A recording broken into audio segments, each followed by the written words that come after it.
하나님의 거룩한 백성은 그리스도를 통해 이루신다. 하나님 앞에 나아가는 자들은 반드시 예수님의 이름으로 나아가야 된다. 하나님 앞에 나아가는 자격, 하나님이 인정하는 의는 예수 그리스도에게 있다. 이게 지금 우리가 복음과 그리스도의 파트를 배우고 있는데요. 오늘은 의로움이 뭔지에 대해서 얘기를 할 겁니다. 이것은 성경에 너무 많이 등장하죠. 의롭다함을 받는다, 의를 얻는다 이런 얘기들을 많이 하고 있습니다. 그 내용을 우리가 두 가지 단계로, 첫째는 율법의 해석을 어떻게 하느냐에 따라서 이것은 다 바뀌기 때문에 율법의 해석을 이제 대부분이 하고 있는 인본적 해석이 뭔지, 뒤에 가서 이제 율법을 복음적으로 해석하는 게 뭔지, 이런 내용을 통해 의를 좀 깊이 있게 살펴보도록 하겠습니다. 우리가 꼭 기억해야 될 게, 기독교 안에서 가장 큰 이단은 인본주의다. 이 내용을 기억을 항상 기억하십시오. 여러분, 인본주의는 가벼운 게 아니에요. 기독교 존재를 없애려고 만들어진 게 인본주의입니다. 그래서 인본의 특징이 뭐냐? 그리스도를 대체하는, 그리스도의 복음을 대체하는 가짜 종교가 인본주의다. 그거 체크해 놓으세요. 인본주의가 뭐냐?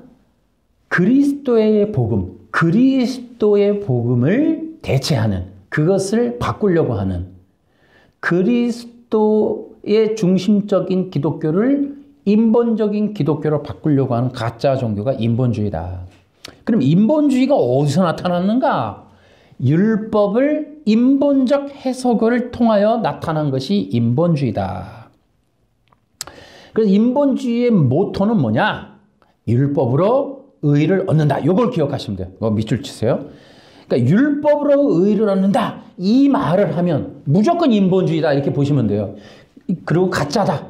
위험한 사람이다. 위험한 교회다. 이렇게 보시면 돼요. 율법으로는 의를 얻지 못합니다. 어떤 누구라도 율법으로는 의를 얻는 게 아니에요. 성경은 누누이 얘기하죠. 지금은 로마서 3장 21절에도 나오죠. 22절 또 23절. 그러니까 절대로 여러분 명심하세요. 율법으로는 의를 얻지 못한다. 이게 예수님이든 누구든 절대로 율법은 의를 주는 것이 아니기 때문이다. 그래서 이렇게 인본주의는 율법으로 의를 얻는다 이렇게 주장함으로 가짜 구원론을 만들어내는 거예요. 다시 말하면 그리스도를 통해 구원받아야 될 이 진정한 생명의 기독교를 가짜 기독교, 구원이 없는 거짓된 길로 이끌고 끌고 들어가려고 하는 거, 요게 인본주의인데, 인본주의의 모토는 뭐냐? 율법으로 의를 얻는다라는 거예요. 그래서 여러분 보십시오. 지금 어떤 흐름이 있냐면 불교와 기독교의 혼합, 통합, 연합의 모색 이런 얘기가 나온단 말이에요. 원효 사상과 요한복음 이런 식으로 말을 한단 말이에요. 이게 완벽한 인본주의입니다. 인본주의. 이런 얘기, 종교적 통합을 위한 이 얘기에는 율법이 들어가는 거예요. 율법으로 의를 얻는다. 도를 닦아서 열반에 이른다. 뭔가 잘 행해서 도덕과 윤리, 예수님과 같이 성인, 군자가 된다. 누구라도 도를 닦고 율법을 지키면 성인, 군자, 예수님과 같은 신과 같은 존재가 된다. 이런 개념이 들어가기 때문에 인본주의는 전 세계 종교의 통합의 우두머리, 위장된 전술이란 말이에요. 꼭 기억하십시오. 그러니까 불교와 기독교를 얘기하면 가짜 교회예요. 불교와 부처와 예수님 이러면 가짜 기독교입니다. 이거는 위험한 기독교다. 떠나야 돼요. 무조건. 이런 걸 분별하고 구별하셔야 돼요. 원효 얘기하고 이러면 무조건 이 사람은 무조건 종교통합이다. 성령 없는 가짜 기독교인이다. 이렇게 보시고 무조건 분별하셔야 됩니다. 이제 기독교인들은 하나만 생각하셔야 돼요. 하나. 구원. 자기의 영혼권을 생각하십시오. 지금 우리 전 세계 기독교의 가장 시급한 문제가 뭐냐? 구원의 문제입니다. 구원. 이 구원을 잃어버린다니까. 그러니까 구원의 진리를 잃어버린다니까. 여기 가짜들 때문에. 우리 진짜 기독교 이 말씀을 중심으로 하는 정통 기독교라고 하면 이 복음적인 기독교라고 하면 구원의 진리를 사소해야 된다고. 싸워야 되는 그런 거가 교회의 일이 돼야 되지. 지금 큰일이 아닐 수가 없어요. 자, 제1장 이제 우리가 들어갑니다. 인본주의와 기독교의 문제. 첫째는 성경이라고 하는 건 뭐다? 구원을 위해서 기록되어 있다. 이걸 기억하시면 돼요. 구원. 성경의 핵심적인 내용은 구원의 진리를 설명하고 해석한다. 성경은 구원의 진리를 설명하고 해석한다. 이것이 성경의 핵심입니다. 구원의 진리를 설명, 해석, 계시 이런 것들. 그러니까 지금 우리가 마지막 시대의 성도들이잖아요. 우리 시대에 이제 주님이 오실 수도 있는 아주 마지막 주자들이라고 그러잖아요. 이 우리들이 해야 될 일은요, 간단합니다. 구원의 진리를 붙잡고 지키는 거예요. 우리가 해야 될 일은 그거예요. 사소해야 될 파수병들 우리는. 그래서 성도들이 지금은 속으시면 안 되는 거예요. 지금 기독교인들이 다른 거 하면은 무조건 이건 진짜 위험합니다. 지금은 정말 구원의 진리 하나만 집중해도 될까 말까 해요. 두 번째로는 그러니까 이제 진리 전쟁의 이 핵심 내용이 뭐냐? 그러니까 율법이에요, 율법. 그러니까 율법을 어떻게 해석할 것이냐. 그러니까 이 가짜 기독교의 이 공장이 뭐냐? 율법의 왜곡이에요. 그러니까 율법을 어떻게 인본적으로 해석하는 거예요. 인간이 행동, 행위를 지키면 의와 구원, 생명 이런 거 얻는다라고 말하는 이것이 바로 가짜 기독교 공장입니다. 그러니까 다시 한번 또 얘기할게요. 강조합니다. 몇 번. 예수님이 율법을 지켜 의를 얻었다. 이 얘기를 하면 여러분 가짜 기독교입니다. 이거. 지구상에서 가장 위험한 세력들이 지금 예수님이 율법을 지켜 의를 얻었다고 주장하는 자들이에요. 그러니까 이렇게 말하면 무조건 여러분 가짜 기독교라고 보시면 됩니다. 여러분. 이건 인본주의, 이건 위험한 작자들이구나. 예수님이시라도 율법을 지켜도 의 못 얻습니다. 율법 자체가 의를 못 주니까 말이에요. 있을 수가 없는 거예요. 그래서 이 가짜 기독교들이 뭐냐? 유사 기독교, 거짓된 기독교, 종교의 영이다 이런 거예요. 이거를 이제 우리는 기억해야 돼요. 세 번째로 가짜 기독교의 정체에 대해서 좀 말씀을 드려보면 가짜 기독교가 아까 얘기했듯이 예수님도 율법을 지켜서 의를 얻었다. 이런 뉘앙스. 예수님이 율법을 완성해서 의를 얻었다. 그러니까 예수님이 완전한 삶을 살았다. 율법을 완성했다. 이런 좋다 이거예요. 뭐 어떻게 평가를 하는지 모르겠어요. 완전하다가 뭔지 모르겠지만. 그런데 그 뒤에 완전하게 살았다. 의를 지켰다. 예수님이 율법을 다 지켰다. 이렇게 해서 뒤에 그래서 의를 얻었다. 이렇게 나오면 가짜인 거예요. 뭐 완전하게 사셨다. 뭐 기준이 뭔지 모르겠지만 완전하게 살 수도 있겠죠. 뭐 율법을 지킨 부분도 있으시겠죠. 근데 그걸 떠나서 그 뒤에 그래서 의를 얻으셨다. 이러면 가짜 기독교가 되는 거예요. 자, 어떤 사람이 이제 예수님이 율법을 지켰다 그러는데 우리 한번 생각해 보자고요. 구약의 율법이 그러면 구약의 제사인데 그럼 예수님이 구약 제사를 드렸다는 거냐? 완전하게 흠없이. 그러면 십계명? 여러분 기억하세요? 5.18 요한복음 5.18 요한복음 5.18에 뭐 있다? 예수님이 안식일 안 지켰다는 내용이 나오는 거예요. 십계명? 예수님이 요한복음 5장 18절에 안식일 안 지키셨어요? 자, 그러면 율법을 지켰다는 게 뭐예요? 구약의 제사를 드렸다? 구약 제사 안 드렸잖아요. 십계명을 지켰다? 십계명 안 지키셨잖아요. 그럼 도대체 예수님 율법을 뭘 지켰다는 거예요? 그랬더니 어떤 사람들이 어릴 때 8일 만에 할례를 받은 거 아니냐 이런 얘기를 해요. 누가복음 2장 21절 가지고 예수님이 지키신 겁니까? 부모님이 어린 나이에 유대 관습에 의해서 그렇게 하신 거예요. 예수님이 지키신 게 아니고. 그렇게 안 하면 유대인으로 취급 못 받습니다. 예수님이 유대 나사렛에서 그렇게 30살까지 인정받는 그런 사람으로 살 수 없어요. 그러니까 부모님이 관습에 의해서 그렇게 지키신 겁니다. 예수님이 스스로 그렇게 지키신 게 아니고. 그러면 뭔 얘기하는 걸까요? 그러니까 도대체 예수님이 율법을 지켰다. 뭘 지켰다는 거예요? 완전한 삶을 사셨대요. 그 기준이 뭐예요? 자, 이런 내용과 아울러 또 하나, 웨스트민스터 신앙 고백서 보면은, 웨스트민스터 신앙 고백서 이제 우리가 그 얘기를 할 겁니다. 앞으로 이제 이 시리즈가 끝나면 이제 구원의 취소도 해야 되고, 선악과 언약과 이제 이 행위 언약에 대한 내용을 우리가 이제 할 겁니다. 이 행위 언약이라고 하는 것이 이제 그러니까 웨스트민스터 신앙 고백서 7장 19장인가 두 군데 이제 나오는데요. 이것이 전부 조작입니다. 또 하나가 있죠. 거기서 나오는 도덕법이 있고 또 하나가 바로 지금 현대 장로교를 지배하는 능동순종이 있습니다. 전부 인본주의예요, 이거. 뭐예요? 예수님이 율법을 지켰다는 거거든요. 엉터리들입니다, 엉터리.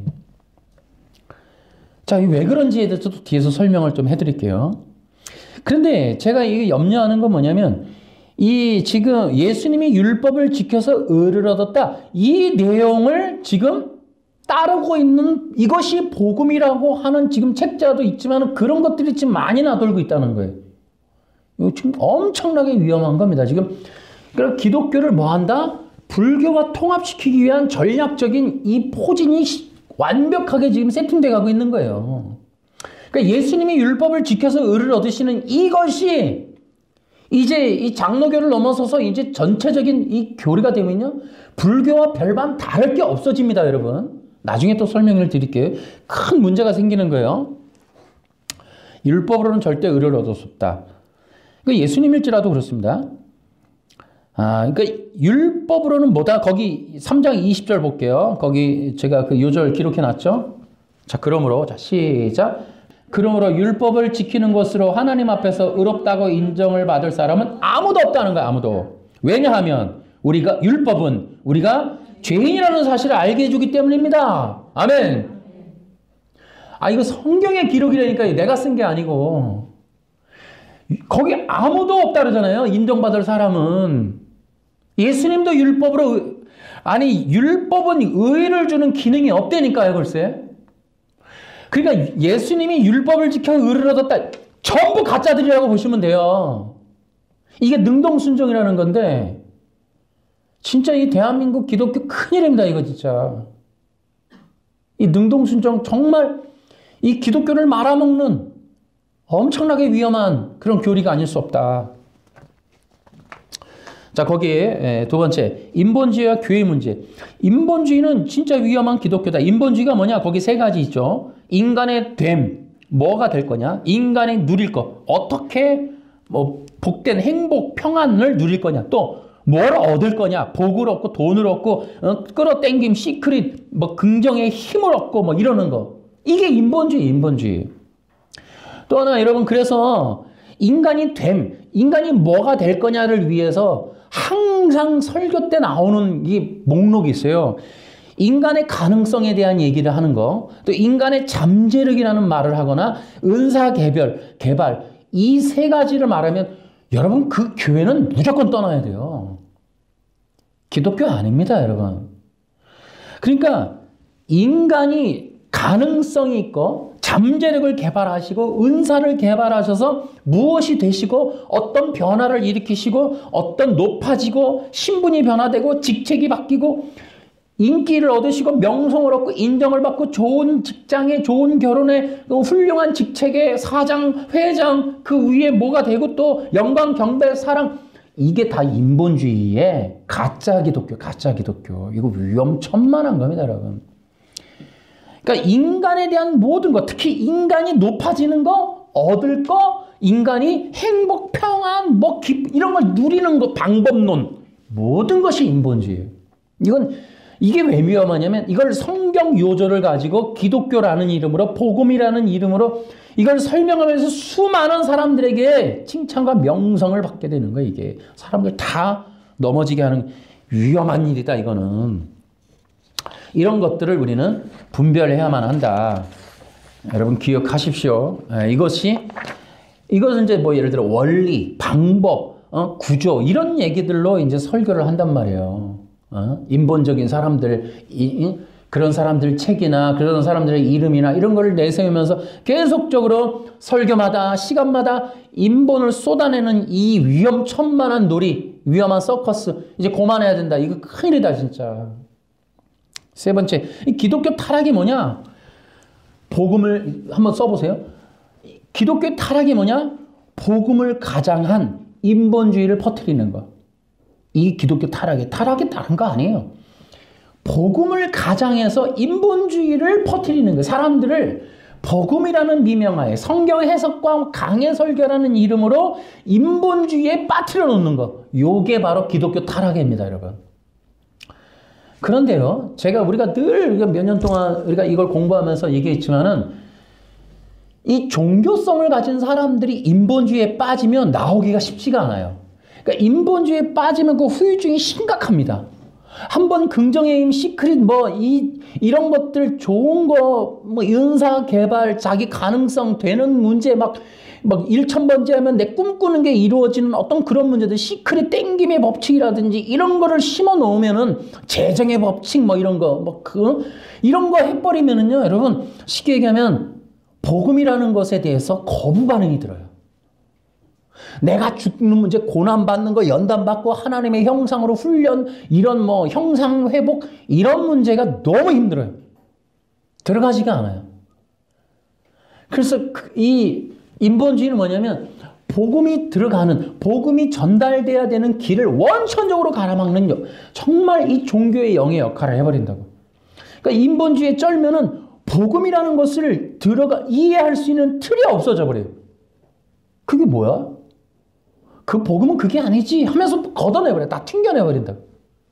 아니 우리가 잘 되는 게 복음이고 하나님이 우리를 위해서 복을 주시는 게 복음이고 이런 개념으로 계속 튕겨내버린단 말이에요. 그래서 진짜 이 종교의 진을 그래서 오죽하면 이 인본주의를 대항해서 예수님이 죽으신다니까요. 쉽지 않아요. 자기들의 기득권을 지키는 이 인본주의가 깔린 세상은 결국 순교의 피가 받쳐져야 돼. 너무 힘들어요. 지금이 그런 위험한 시기에 한국이 놓여있다. 한국교회가. 그래서 사람이 인본주의에 쩔면 나오기 쉽지 않다. 이런 얘기. 그런 것들이 지금 우리 기독교의 타락이다. 두 번째, 제2장 복음과 의로움에 대해서 이제 한번 또 우리 같이 배워봐요. 첫 번째, 복음과 율법에 대해서 한번 또 다시 봐요. 율법을 인본적으로 해석하면 복음이 사라지게 된다. 이거 얘기했죠. 그래서 율법을 인간의 행동 행위로 나아가면 해석하면 어떻게 된다? 그리스도라는 분의 존재가 사라지는 거예요. 이게 장로의 전통이에요. 그러니까 이것이 율법주의라고 하는 그런 전략이에요. 그러니까 율법을 인본으로 해석. 여러분이 율법을 지키면 의롭습니다. 이러면서 뭐가 돼요? 그리스도가 사라지는 거예요. 이것이 바로 수건에 덮였다. 이스라엘 백성들이 수건에 덮였다. 우리가 지난번에 설명했으니까 이 앞 시리즈 설교 영상에 이게 나오죠. 그런데 사도 바울의 그 사도들의 사역이 뭐였다고요? 바로 이렇게 율법을 인간의 행동 행위로 만들어 놓은 이 율법주의 구조를 부셔서 율법은 그리스도의 복음이다라고 하는 내용을 회복하는 게 사도들의 복음적 사역이었다. 진리 사역이었다. 우리가 그렇게 배웠습니다. 이해하시죠? 이 구조를. 율법을 인간이 행동 행위 제사 10계명 지키면 의 구원 생명 얻어요. 요것이 종교적인 율법주의 구조란 말이에요. 이거 위험천만한 가짜 기독교. 근데 이 사도들은 뭐 해야 한다고요? 그것을 그리스도를 위하여 해석하는 거예요. 그리스도의 복음으로 해석하는 게 사도들의 사역이었다. 너무너무 중요한 거예요. 그래서 사도들의 사역을 한마디로 말하면 뭐다? 율법에서 그리스도를 밝혀주는 사역이다. 요거 거기에 밑줄 체크해 놓으세요. 그래서 사도들은 모세 율법을 해석하여 복음을 전했다. 모세 율법을 해석하여 그리스도를 전했다. 이것이 매우 중요하다라고 하는 거예요. 그러니까 여러분 복음이라는 게 뭐냐? 복음은 하나님의 약속이다 이렇게 보시면 돼요. 큰 틀에서는 하나님의 약속이다. 그러니까 하나님이 무언가를 약속하시고 그 약속을 이루시는 그것이 복음이다. 그러면 그게 뭐냐? 하나님이 율법으로 그 내용을 계시한 거예요. 하나님의 약속이 뭐냐? 하나님이 친히 그 백성들을 불러 자녀 백성을 만든다. 이 내용인데 그것이 무엇인가 하면은 하나님께서 하나님처럼 거룩한 백성들을 불러서 자녀 만드신다. 이 내용이 복음이에요, 복음. 근데 중요한 게 뭐예요? 어떻게 거룩한 백성을 만드시는가? 요 문제.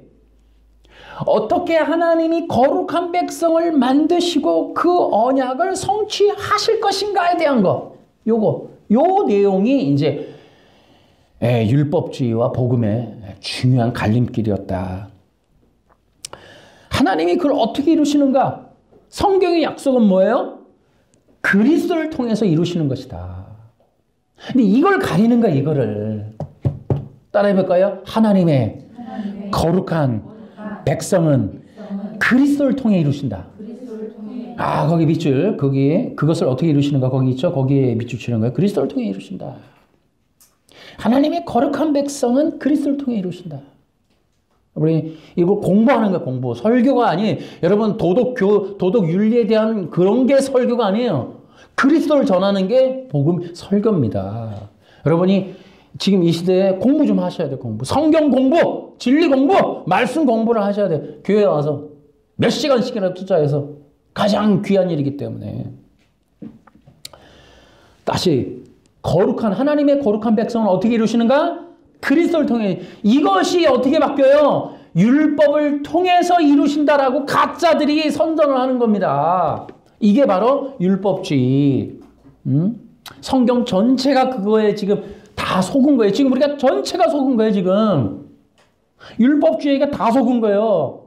다시 한번 이거 중요한 거니까 이것만 하나만 해도 여러분 기억하셔야 돼요. 그래야 가짜 기독교 분별하죠.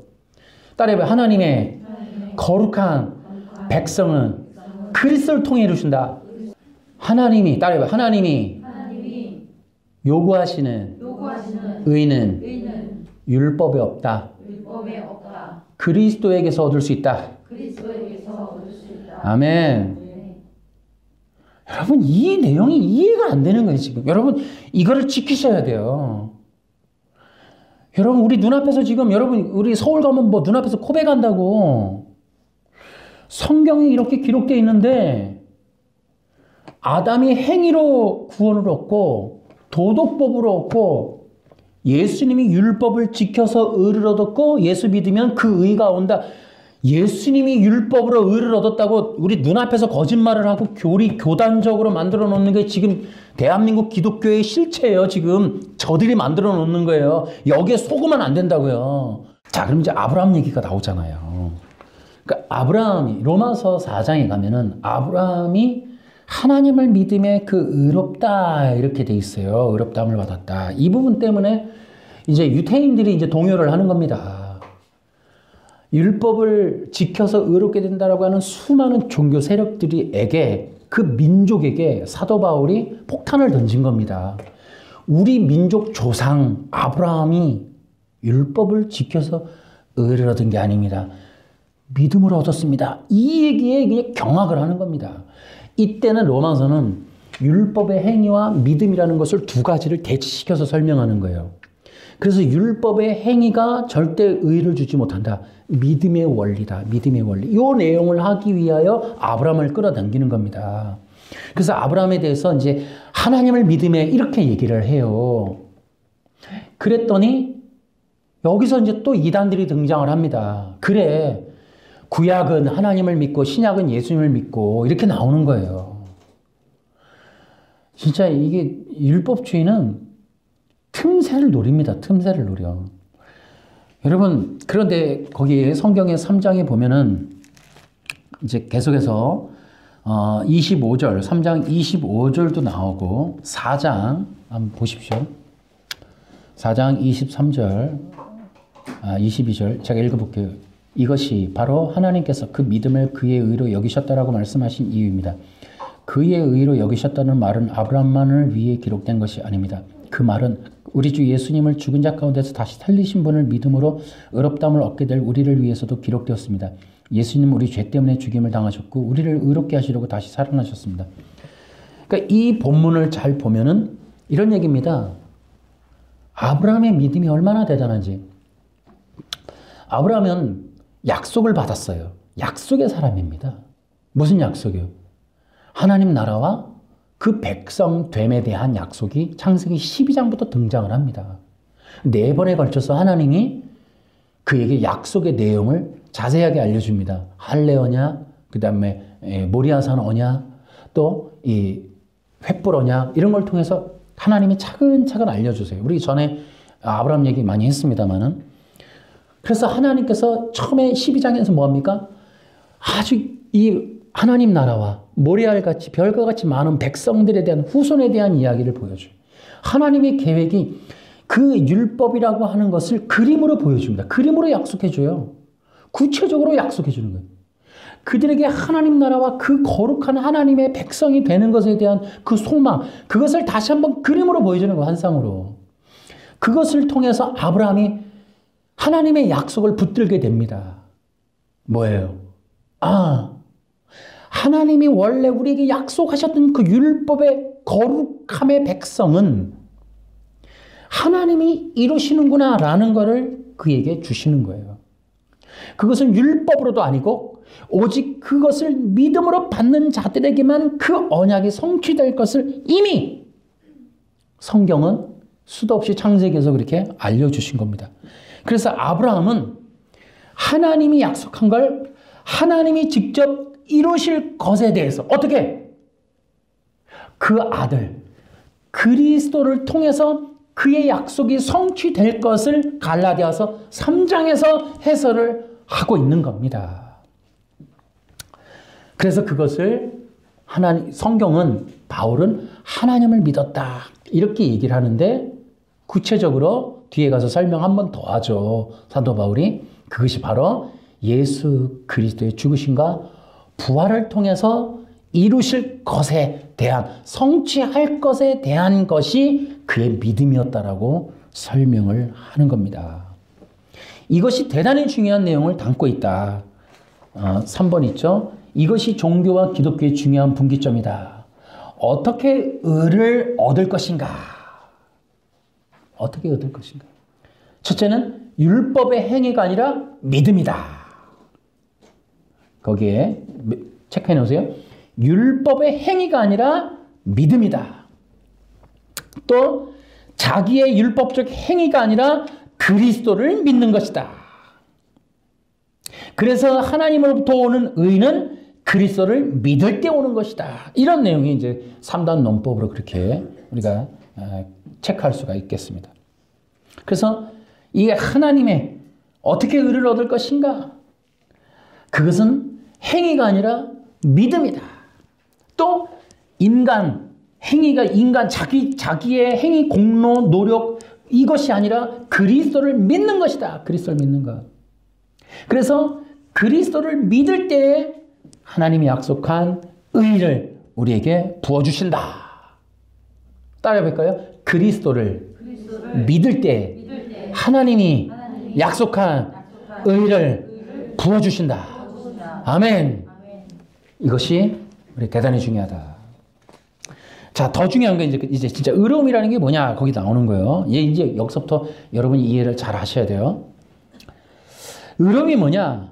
하나님이 율법에서 요구하는 의가 있다 이거예요. 그것이 레위기 11장 44절에 기록되어 있는데요. 자, 시작. 나는 너희의 여호와 하나님이다. 내가 거룩함으로 너희도 거룩하여라. 그런 기는 동물, 피해야 할 동물 때문에 너희를 부정하게 하지 마라. 나는 너희의 하나님이 되려고 너희를 이집트에서 인도해낸 여호와이다. 내가 거룩함으로 너희도 거룩하라. 이게 이제 율법의 의입니다.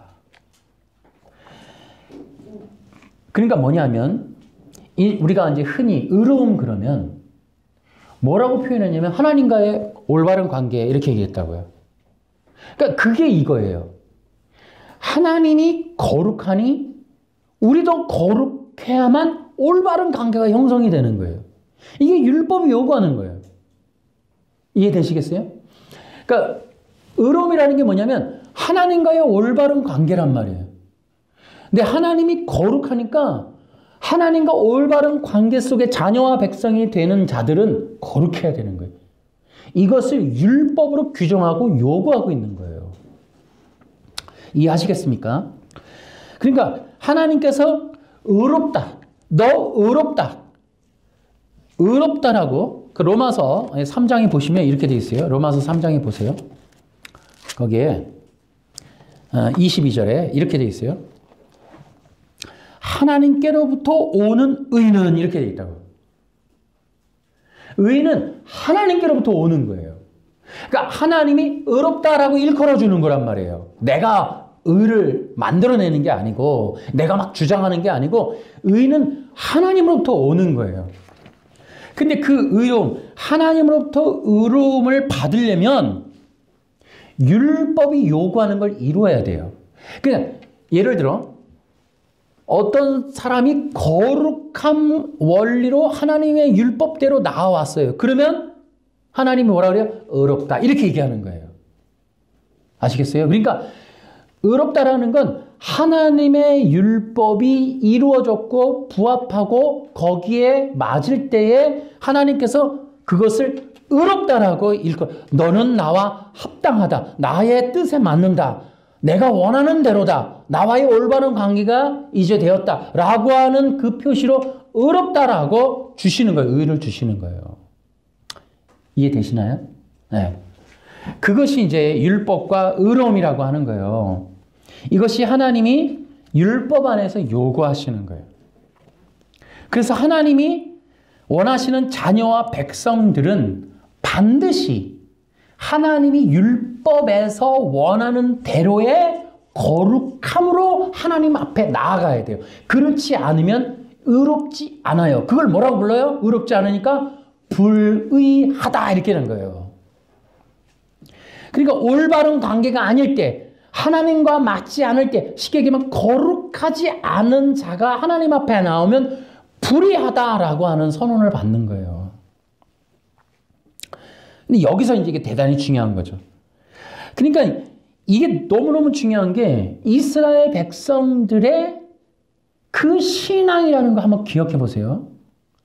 그러니까 우리하고는 좀 달라요. 우리는 서구 유럽에서부터 이제 기독교가 왔기 때문에 관념적이란 말이에요. 쉽게 얘기하면 나 혼자 하는 신앙이에요. 그런데 히브리서 우리 한번 보세요. 히브리서 10장 22절 보세요. 이게 어떤 의미인지.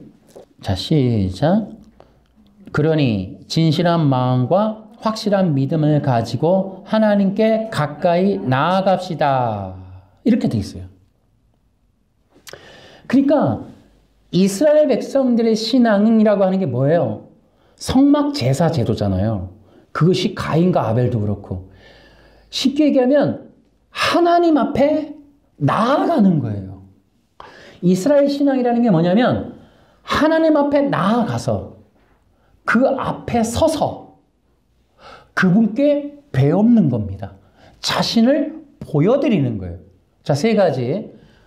하나님 앞에 나아간다. 그 앞에 선다.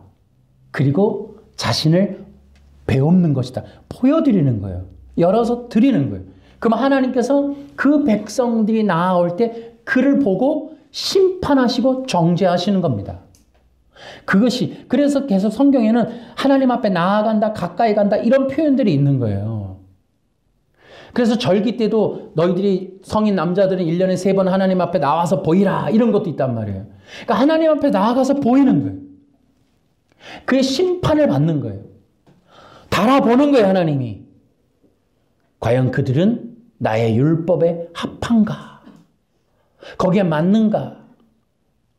다시 말하면 그들은 나와 함께 할 만한 나의 생명과 은혜를 부여받고 함께 공동으로 삶을 살 만한 언약을 이행하고 그 언약에 따른 생명을 받을 만한 그런 상태인지를 정기적으로 나아가서 배우는 거예요. 그래서 가까이 나아가는 거예요. 정기적으로 나아가는 거예요. 예배라는 게 뭐예요? 하나님 앞에 나아가서 보이는 거예요.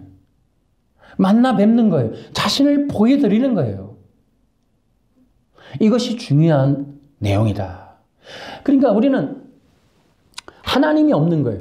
내가 예배하는, 내가 신앙생활하는 관념만 남아있지, 우리는 하나님이라고 하는 상대적 존재, 나의 영적인 대상, 신이 존재하지 않는, 근데 이스라엘은 신이라고 하는 분, 성막에 존재하는 분, 셰카이나 하는 분, 우리와 동행하는 분, 영이신 하나님, 불과 불기둥으로 이렇게 역사하시는 하나님, 그런 상대가 존재하는 상태에서 우리는 그 하나님이라고 하는 신적 존재, 여호와 하나님 앞에 나아가서 그분 앞에 보이는 거란 말이에요. 그 이스라엘 신앙은. 근데 우리는 그렇지 않단 말이에요. 겨우 우리는, 그러니까 기독교인인데 신이 등장하라 하지 않아요. 신이라고 하는 관념이라고 하는 게 그저 그냥 저 먼 곳에 있는 이름뿐인 거예요. 그분의 실존적인 존재 앞에 우리가 나아가서 나를 보여드리고 그분과 함께 영적인 어떤 생명을 공유하는 율법적이고 언약적 관계성을 재확인하는 그러한 것들이 예배가 되어야 된다는 거예요. 아멘? 그런 영적인 관계에 이런 의로운 관계 너무너무 소중하다 이 말이야. 따라해볼까? 그리스도 예수로 나아가는 자들이 하나님과의 의로운 관계다. 그런 관계, 그래서 우리가 어떻게 해야 돼요? 가인과 아벨의 제사가 얼마나 위대한 우리의 영적 복음적인 중요성이 있습니까? 하나님 앞에 나아갈 땐 반드시 피를 갖고 나가야 된다. 시작. 하나님 앞에 나아갈 때는 반드시 피를 갖고 나가야 된다. 그것이 율법의 명시하는 거예요. 그거대로 우리도 예배를 하는 거예요. 원리로. 예수님의 이름으로 나아가지 않는 자들은 불의하다니까요. 거룩하지 않은 거예요. 반드시 예수님의 피로 속죄함 받은 자들만이 거룩한 거예요. 그 거룩함을 하나님이 보시는 기준은 딱 하나, 예수 그리스도예요. 따라해볼까? 하나님 앞에 나아가는 자들은 반드시 예수님의 이름으로 나가야 된다. 이것이 기독교의 복음의 중요성인 거예요. 그러니까 내가 믿는다가 아니에요. 우리가 예수님을 왜 믿어요? 하나님 앞에 나아가서 올바른 관계성에서 그 생명을 부여받는, 하나님의 은혜를 공급받는, 하나님의 자녀가 일컬음을 받기 위해서는 예수의 피밖에는 다른 방법이 없다는 거예요. 그게 복음이라고 하는 필요성이고 복음의 중요성인 거예요. 그걸 사도 바울이 찾아낸 거예요. 그걸 계속해서 성경에서 쓰는 거예요. 복음에 계시된 의, 우리가 찾는 의가 복음에 있다. 이 얘기를 계속하는 거예요. 하나님 앞에 나아가서 하나님 앞에 인정과 하나님께로부터 오는 의는 예수님께 있다. 이게 사도 바울의 복음인 거예요. 아멘. 하나님 앞에 나아가는 자격, 하나님이 인정하는 의는 예수 그리스도에게 있다. 이게 그리스도의 복음인 거예요. 사도 바울이 말하는 예수 그리스도의 복음. 하나님 앞에 설 수 있는 자격. 여러분 왜 서야 돼요? 하나님 앞에 서서 왜 인정받아야 돼요? 이제 뒤에 나오는 거지만 기억해 보세요. 여러분 얘기 금방 내가 설명 많이 했죠. 왜 우리는 복음이 필요해요? 왜 복음으로 하나님 앞에 나아가야 됩니까? 하나님 앞에 나아갈 때 그들에게는 소망이 있었어요. 그 생명을 얻는 겁니다. 그 생명을 얻는 것이 그들의 목표. 하나님 앞에 나아갈 때 뭐를 얻는다고요? 생명을 얻는다. 근데 그 생명이 어떻게 부어지느냐? 아들을 통해서 부어진다는 거예요. 그러면 그 생명을 어떻게 아느냐? 그 요한복음 1장 13절 14절에 가면은, 아니 에베소서 가면은 그 생명이라는 게 내가 생명을 받아서 생명의 성령의 법이라고 나오죠. 로마서 8장 1, 2절에 생명의 성령의 법이라니까요. 따라해볼까요? 성령이 생명이다. 따라해볼까요? 예수 믿을 때, 아멘. 따라해보세요. 예수 믿을 때, 예수 믿고 하나님 앞에 나아가면 하나님께서 그 선물로 성령을 주신다. 그것이 사도 바울이 말하는 생명이랍니다. 생명. 이것을 바라본 거예요. 기독교 신앙생활 이거 다 가려버린 겁니다. 서구 신학이. 능동순종 행위를 다 가린 겁니다. 이거. 간단하게 얘기해 볼까요? 유태인들 구약서부터 유태인들의 신앙이 성령론이라는 거 여러분 아십니까? 제가 한번 이렇게 또 얘기해 볼까요? 여러분 하나님께서 왜 이스라엘 백성들에게 생명을 주실 때 그 통로를 그리스도로 규정해 놓으셨을까? 왜 그리스도를 통해 나오는 자들에게 생명을 주시냐? 이 문제 여러분 이것을 바울은 골로새서에서 비밀이라고 얘기한 거예요. 근데요 이거 유태인들 얘기라니까요. 구약을 배경으로 구약서부터 이어오는 신앙을 가지고 있는 자들에게 그렇게 얘기하는 거예요. 뜬구름 잡는 얘기가 아니라고요. 다시 말하면 구약에서부터 예수님은 거듭남이 있었다고 얘기했고 구약에서부터 이미 메시아흐 기름 부음 받은 자가 있었어요. 그 메시아 사상이 구약 신앙이었다고. 이미 구약에서부터의 진리 그것은 율법 안에 감춰진 그리스도였다는 거예요. 그런 것들이 바로 우리가 지금 말하는 의로움이라고 하는 원리인 거예요. 원리. 다시 해볼게요. 따라해보세요. 율법이 규정한 의는 그리스도다.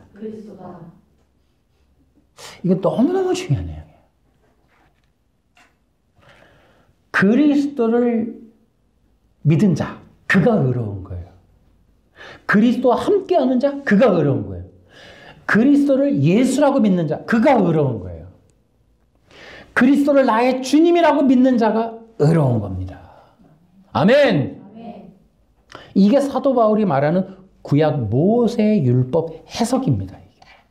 그런데 여기서 이제 이게 중요한 게 있어요. 그러면 이게 왜 예수님이냐? 하나님이 원하시는 거룩은 마음의 거룩이다. 그리고 요절 거기 표시되어 있죠. 창세기 17장, 신명기, 예레미야, 로마서 이렇게 되어 있어요. 자, 이게 대단히 중요한 거예요. 아니 도대체 율법으로는 왜 안 되느냐? 왜 율법으로는 의가 안 되고 왜 그리스도만으로 의를 얻을 수밖에 없는가 하는 거예요.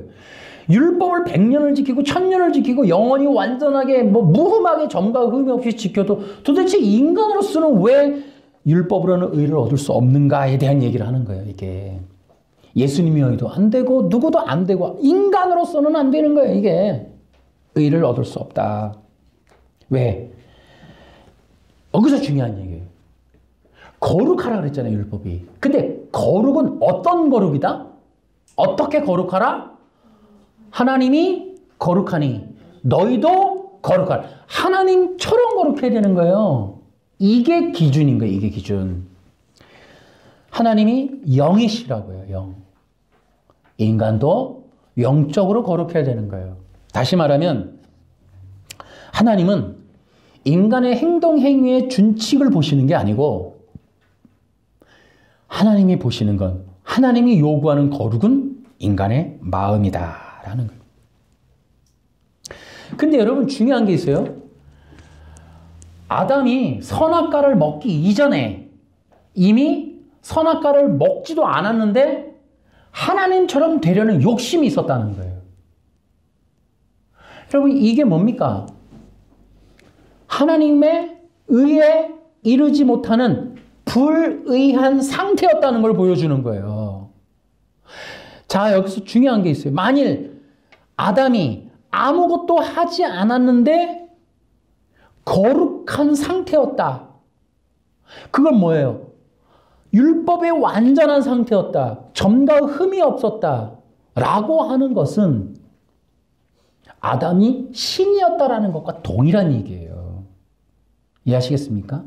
따라해보니까 완전한 건 하나님밖에 없다. 하나님밖에 없어요. 여러분 아무 일도 없었을 당시에 아담의 마음의 상태가 불의했다니까요. 불의가 뭡니까? 율법에 의해 부합하지 않은, 거룩하지 않은 거예요. 근데 그것이 증거가 뭐다? 선악과 먹기 이전에 이미 인간은 이 안에 죄성이 있었다는 거예요. 그것이 로마서 5장 11, 12절의 얘기입니다. 하나님이 거룩을 요구하는 데 있어서 그 거룩의 지점이 뭐다? 인간의 마음이었다. 그러니까 아무리 행동을 해도 마음이 하나님과 함께하지 못하는 상태. 이게 마태복음 15장에 나오지 않습니까? 마태복음 15장에 예수님으로서 율법 바리새파 율법주의자들을 책망하시는 내용이 바로 마태복음 15장의 얘기인 거예요. 그게 위선자들아, 이사야가 너희에 대해 예언한 것이 옳다. 이 백성들이 입술로는 나를 공경하나 마음은 내게서 멀구나. 헛되이 내게 예배를 드리고 사람의 훈계를 교리인 양 가르친다. 그리고 그 입으로 들어가는 것이 더러운 게 아니다. 뭐라 그랬어요? 입에서 나오는 건데 마음에서는 악한 생각, 살인, 간음, 음행, 도둑질, 거짓말, 그리고 비방이 나온다. 이런 것들이 사람을 더럽게 만드는 것이다. 씻지 않은 손으로 먹는 것이 사람을 더럽히는 것이 아니다. 그 인간의 더러움의 근거가 마음에 있음을 얘기하시는 거라고요. 로마서 2장 28절 29절에는 뭡니까? 할례는 뭐다? 이 더러운 걸 잘라내는 건데, 표피를 잘라내는 건데, 영적 할례는 뭐다? 마음의 표피를 잘라내는 것이다. 이것이 뭐예요? 죄를 잘라내는 거예요. 따라해볼까? 할례는 마음의 죄를 잘라내는 것이다. 이것이 아브라함에게도 알려주신 거예요. 이미 할례를 마음에 해라. 이거 창세기 17장에 이게 할례 언약 아닙니까? 그러니까 인간의, 하나님이 원하는 거룩의, 율법의 거룩의 의미는 뭐다? 인간의 마음이었다. 이거는 대단히 중요한 얘기다. 이 얘기를 예수님이 뭐라고 그랬다? 요한복음 3장에 니고데모한테 거듭남이다. 이렇게 얘기하는 거예요. 거듭남이 뭐예요? 마음의 할례를 자르고 율법의 의를 이루는, 거룩함을 이루는 것에 대한 얘기를 하고 있다. 이런 거예요. 그래서 여러분, 율법의 제사 행동을 아무리 한다고 도덕과 윤리를 지킨다고 되는 게 아니에요. 왜? 바리새인들은 회칠한 무덤이라고 그랬어요. 겉으로는 경건한 채 하나 속으로는 다 더러움이 가득하다. 이미 인간의 죄악이 속죄가 되지 않은 상태다 말이지. 따르면 거룩은 죄가 할례되어야 된다. 근데 그 죄의 할례가 마음의 죄의 할례거든요. 근데 율법의 행위로 아무리 한다고 해도 마음의 죄가 씻어지질 않는 거예요. 이 마음의 죄. 인간이 양을 잡고 십계명을 지키고 안식일을 지키고 100년을 지키고 1000년을 지켜도 도덕과 윤리적인 완벽함이 있어도 이 마음의 죄가 할례가 되지 않아요. 율법의 행위로는. 그러면 하나님께서 도대체 어떻게 이 마음의 할례, 영적 할례를 행하시는가? 따라해볼까? 영적 할례는 오직 예수님의 피밖에 없다. 아멘. 예, 그것이 바로 히브리서 얘기입니다. 히브리서 한번 가보세요. 히브리서 보세요. 9장, 히브리서 9장 13절. 염소와 황소의 피와 암소의 죄를 부정한 사람에게 뿌리면 그 육체를 다시 깨끗하게 할 수 있습니다. 그렇다면 영원하신 성령을 통해 하나님께 자기 자신을 완전한 제물로 드린 그리스도의 피는 어떻겠습니까? 그의 피는 죽음에 이르게 하는 행동에서 우리 마음을 깨끗하게 하고 살아계신 하나님을 섬기는 데 부족함이 없도록 할 것입니다. 그리고 거기 9장 9절에 보면 이렇게 되어 있죠. 이것은 현재를 위한 비유입니다. 예물과 제사로는 예배드리는 자의 마음속까지 깨끗하게 할 수 없습니다. 이거예요. 그래서 이 예수님의 피가 뭐한다? 우리 마음을 깨끗하게 하고 이렇게 돼 있다고. 인간의 마음의 할례는 오직 예수님의 피밖에 없다. 아멘. 그래서 로마서 아까 얘기했듯이 로마서 3장에서 얘기하는 게 바로 그 얘기예요. 로마서 3장에 가면은 뭐라고 얘기해요? 그 사도 바울이 25절에 하나님께서 예수님을 화목제물로 내어주셨으면 누구든지 예수님의 피를 믿음으로 죄를 용서받게 됩니다. 이렇게 되어 있단 말이에요. 로마서 3장 25절에 오직 누구든지 예수님의 피를 믿음으로 죄를 용서받게 됩니다. 따라해볼까요? 예수님의 피가 우리를 깨끗게 한다. 아멘. 이거예요. 예수님의 피를 가지고 나아가야만 하나님께 의롭다라고 인정을 받는 거예요. 그게 뭐예요? 마음의 할례인 겁니다. 이 부분이 율법주의자들과 능동순종이 지금 다 가려놓은 거예요. 행위언약도 이걸 다 가려놓은 겁니다. 이 부분이 회복이 돼야 된단 말이에요. 그래서 하나님이 원하시는 거룩한 관계는 거룩한 마음이고 거룩한 하나님의 이런 피로써 깨끗한 마음이다 말이죠. 그것을 하나님이 원하신다. 그것이 의의 관계다. 그래서 여러분 우리가 도덕과 윤리의 문제가 아니에요. 인간의 가장 절박한 문제는 하나님이 원하시는 그 중요한 거룩의 문제는 도덕과 윤리가 아니라 인간의 마음이다. 그래서 그 하나님의 그 놀라운 예수님의 피로써 정결케 하는 그것이 하나님의 율법이다. 그러니까 구약의 율법은 히브리서 9장 10장이 말하는 건 구약의 율법 짐승 제사는 예수 그리스도의 십자가의 피로서 정결케 되어질 것에 대한 모형이요 그림자다 이렇게 얘기하는 거예요. 아멘. 그런데 지금 기독교가 가짜 기독교는 뭐라 그래요?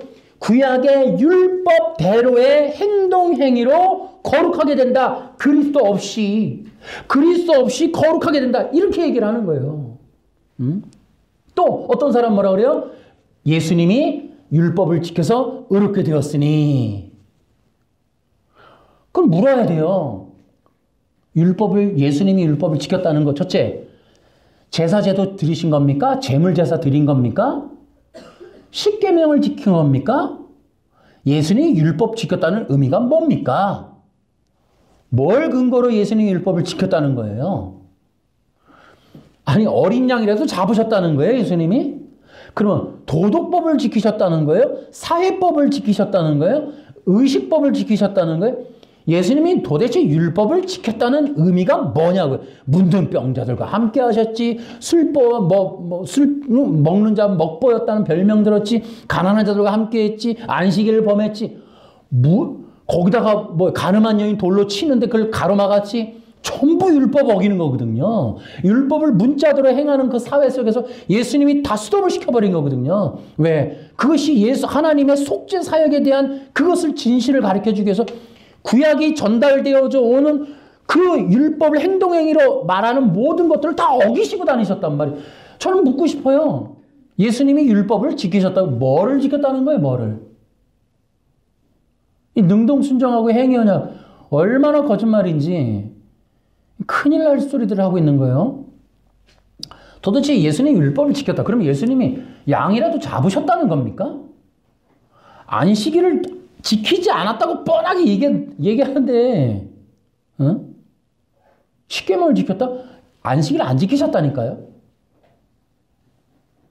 그러니까 이 거짓말들이 지금 너무나 뻔뻔하게 이루어지고 있단 말이죠. 왜?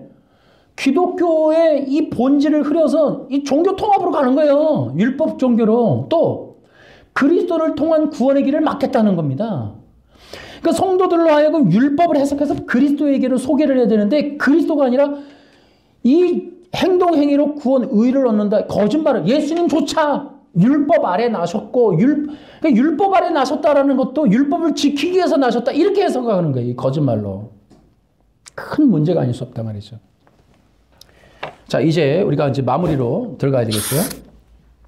자, 아주 중요한 얘기 하나 해볼까요? 여기서 이제 이것도 이제 많이들 모르시는데, 자, 이렇게 한번 제가 물어볼게요. 그러면 하나님이 올바른 관계를 맺기 위해서 거룩한 마음을 요구하시잖아요.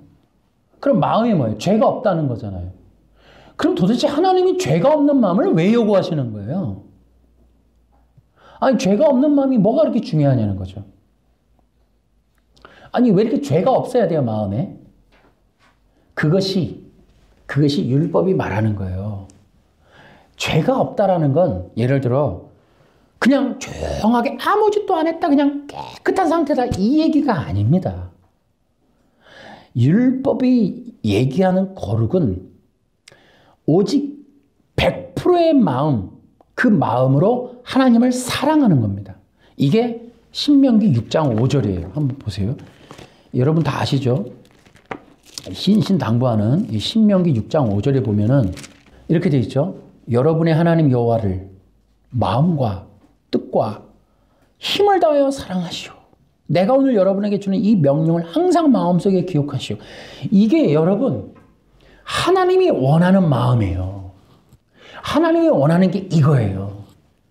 근데 불의한 마음에서는 결과가 어땠어요? 아담은 자기 사랑, 자기 영광, 자기 욕구. 그게 인본이잖아요. 아담의 옛사람의 마음, 아담의 죄된 마음. 그게 뭐예요? 하나님을 사랑, 마음과 뜻 이런 거 없잖아요. 자기를 하나님을 오해하고 내가 하나님이 되려 하고 하나님을 대적하고 하나님의 아닌 길을 가려고 하나님 명령 아닌 길을. 그래서 신이 된다는 건 뭐예요? 하나님의 말씀대로 살기 싫어 내 마음대로 살겠다는 거예요. 여러분 가인과 아벨을 보십시오. 얼마나 심각합니까? 내 마음대로 사는 100% 하나님의 거룩한 마음이 아닌 자의 예배의 상태는 결과가 뭐예요? 살인이라니까요. 타인의 생명을 죽이는 이 엄청 뭡니까 이게? 자기가 구원자라는 뜻이에요. 죽이고 살리는 선택권을 가진 인간의 모습을 보여주는 거예요. 생명의 주권을 가져버린 이 위험천만한 그 인간 문명을 보여주는 게 이 가인의 모습입니다. 가인 문명의 뒤는 살인입니다. 왜? 생명, 내가 원하는 내 뜻에 따르는 거에 사람도 죽이고 살리는 걸 내 마음대로 해버리는 거예요. 이게 무서운 사탄이가 꿈꾸는 그 세계가 바로 가인의 문명. 생명권을 인간이 쥐고 흔드는 겁니다. 그래서 살인이 막 나오는 거예요, 이게. 인류 문명이 전쟁으로 끝나버리는 겁니다, 이 땅이. 요한계시록도 전부 전쟁 아닙니까, 이게. 그러나 하나님은 구원의 길을 또 여셔서 아브라함을 택하시는 거예요. 바벨탑의 제단을 허무시고 아브라함의 제단을 택하시는 것처럼 마지막 시대도 그렇게 아브라함의 제단, 아브라함을 통해 믿음의 후손들을 지금 찾으시는 겁니다. 따라해볼까? 마지막 시대 하나님의 사람, 그들은 아브라함의 제단을 지키는 자들이다. 아멘. 이게 굉장히 중요해요. 그러면 아브라함의 제단이 뭐냐? 믿음의 제단인 거예요. 오직 그리스도를 믿는 믿음으로 하나님 앞에 나아가는 자들, 그들을 영과 진리의 예배자들, 바로 아브라함의 제단을 회복하는 그 부흥의 운동이 영과 진리의 예배자들이다 이 말이에요. 이게 예수 그리스도를 믿는 믿음으로 하나님 앞에 나아가는 자들이 마지막 시대에 모이는 이 생명의 공동체가 바로 요한계시록 7교회다 이 말이에요. 이렇게 가는 겁니다. 우리는 마지막 시대 어떻게 되느냐? 아브라함의 제단을 쌓아야 되는 거예요. 아브라함이 하나님을 믿음에 그것을 그의 의로 여기셨다. 그래서 그 아브라함의 갈라디아서 가면 그 믿음의 근원이 후손은 그리스도다. 이렇게 해설을 한단 말이에요. 그러니까 이것이 너무너무 중요한 거예요. 마지막 시대의 영과 진리의 예배는 아브라함의 제단, 곧 그리스도를 믿는 믿음의 제단이다 이 말이에요. 율법의 행동, 인간의 길이 아니다. 인간이 신이 되는 길이 아니고 인간이 율법을 지키는 길이 아니다 말이죠. 하나님이 그 율법으로 계시한 거룩한 길, 그리스도를 통하여 나오는 자들을 하나님의 백성으로 만드는 이 영적 공동체 운동, 이것이 마지막 시대의 부흥의 운동이다 이 말이에요. 아멘. 그것이 우리들이 되길 바랍니다. 마지막 시대에 이것을 명심하셔야 돼. 오직 진짜 하나님의 백성들은 누구냐? 예수 그리스도의 피를 믿음으로 나아가는 자들이에요. 따라해볼까요? 예수님을 그리스도라고 믿는 그 믿음의 사람들이 예수님의 피로 하나님 앞에 나아가는 이 아브라함의 제단이 부흥운동이다. 아멘. 아브라함의 제단이 회복되고 수축되는 것, 이게 부흥의 운동이에요. 마지막 시대 부흥이 아브라함의 제단이 다시 회복이 되는 겁니다. 바벨탑, 이 바벨 문명, 포스트 모더니즘이라고 하는 이 바벨 문명을 이 대체할 수 있는 이것에서 구출받는, 거기서 불림받는 그 하나님 앞에 다시 나오는 에클레시아, 불림받는 그 백성들, 그들은 아브라함의 제단의 사람들이라고요. 우리가 그 예배자들 되어야 됩니다. 왜? 아브라함의 제단을 통해서만 생명이 부어지기 때문에. 아멘. 영원한 생명이 거기에 있기 때문에 그런 거예요. 믿음의 제단을 통하여 생명이 부어집니다. 아멘. 능동순종 행위언약. 여러분, 이 어마어마한 종교적인 장벽을 여러분 우리는 거부하고 그거 타협하지 말고 예수 그리스도를 믿음으로 생명 얻는 길로 나아가시길 바랍니다. 우리 그렇게 나아갑시다. 우리가 마지막 시대 생명의 공동체 되기를 바랍니다. 그래서 이것이 필요한 거예요. 이 진리 공부가 필요한 거예요. 어떻게 나아가야 되느냐? 어떻게 하나님께 인정받을 거냐? 어떻게 하나님의 의로운 백성이 될 거냐에 대한 이 진리를 우리가 그래서 계속해서 배우는 거예요. 너무 중요하니까. 왜? 놀랍게도 성경에 우리가 구원받을 수 있는 진리가 구약적으로, 율법적으로, 유대적인 개념에 들어있기 때문에 우리 이방인들이 이해하기가 너무 힘들어. 그러나 중요한 거는 성경 그대로의 원리를 우리가 배우면 되는 거예요. 성경에 있는 그대로 유태인들의 그 신앙, 고유한 구약적 신앙, 그것을 해설한 유태인들 이 신약의 교회의 복음의 내용들을 이해함으로 우리가 얻어야 될 복음, 믿어야 될 복음, 따라야 할 복음이 무엇인지를 찾는 이것이 너무 소중하다 말이죠. 그래서 우리가 성경에서 그토록 얘기하는 의로움이 무엇인지를 알아서 우리도 의로운 백성 그 길로 가야 될 거 아니에요. 서구 신학이 만들어 놓은 거, 가짜가 만들어 놓은 거 말고 성경에서 말하는 대로 나가야 된다 이 말이에요. 아멘. 그 성경의 사람들이 그래서 중요한 거예요. 그러니까 여러분들은 정말 중요한 게 인본 다 떨어져야 돼. 인본 빼야 돼. 여러분이 되어질 거, 얻을 거, 소망하는 거, 꿈꾸는 거, 뭐 당김의 법칙, 재정의 법칙 이런 거에 물들이면 여러분이 여기는 못 들어와요. 같이 못 있어요. 들을 수가 없어요. 다 여러분 인본을 내려놓으셔야 돼. 우리 됨은 오직 예수님입니다. 따라해보세요. 나의 전부는 예수님입니다. 이런 사람만 따라가는 거예요. 나 위로도 받아야겠고 교회 가면 좋은 소리도 듣고 싶고 교훈적인 얘기도 듣고 복도 받고 싶고 사업도 잘 되고 자녀도 잘 이런 개념을 버리라 이 말이에요. 놀라운 거는 하나님이 주시는 생명은 영적 생명입니다. 우리에게 주고 싶은 하나님의 나라가 그 유업은 영원한 나라예요. 영적 생명에 관한 거라고. 육은 후패하는 겁니다. 속사람은 날로 새롭고 새 피조물은 새 생명으로 사는 거예요. 우리가 돈으로 사는 게 아니고 진정한 기독교인 의로운 백성은 하나님의 영원한 생명으로 사는 겁니다. 여러분 따라해보세요. 우리의 양식은 하나님의 생명이다. 아멘. 생명의 부자들 되세요. 생명이 풍성해지세요. 돈 벌고 사람 성공하고 남한테 칭찬 인정받고 뭐 결혼식 많이 해서 하객 모으고 여러분 그런 거 꿈꾸지 마세요. 사람들한테 인정받는 삶에 대한 사회적인 이 바벨론 사회에서 어떻게 어울리나 그런 걱정하지 마시고 어떻게 하나님 나라의 백성으로 의로운 백성 될 것인가, 그 하나님이 예비한 유업을 어떻게 받고 누릴 것인가, 그 이 땅에서 어떻게 영적 삶을 살 것이냐, 이런 거에 관심을 두는 기독교인 돼야지 1,000번째 갖고 자동차 사네 집 사네 이런 얘기 하지 말라 말이지. 그건 그렇게 하는 데 가서 인본적인 데 가서 하고 진짜 성경을 알고 싶고 성경대로의 구원의 길을 지금 찾아야 될 거 아니냐 말이야. 지금 아니면 언제 찾을 거냐. 마지막 때 다 왔는데 이제는 뭐 이제 종교활동도 금지될 수 있는 그런 위기천만한 그런 시대에 우리가 다다르고 있는데 이제 구원의 길을 찾아야 된다. 아멘. 우리 예수 그리스도 그분을 믿음으로 하나님 앞에 나아가는 진정한 영과 진리의 예배자들 되시기를 주 예수님의 이름으로 축원합니다. 박수로 하나님께. 하나님 아버지, 하나님이 얘기하는 성경의 그 많은 내용의 대부분은 의에 대한 이야기고 율법의 얘기입니다.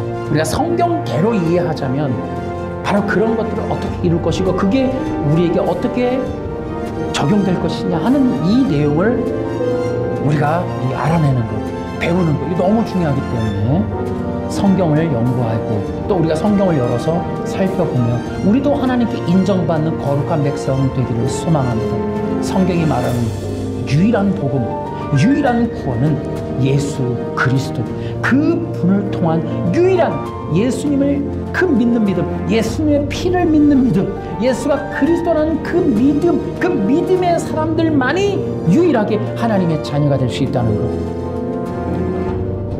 이것을 우리가 다시 한번 명심하고 믿음으로 다시 한번 하나님 앞에 나아가는 귀한 의의 백성들 될 수 있기를 주님 도와 주시옵소서.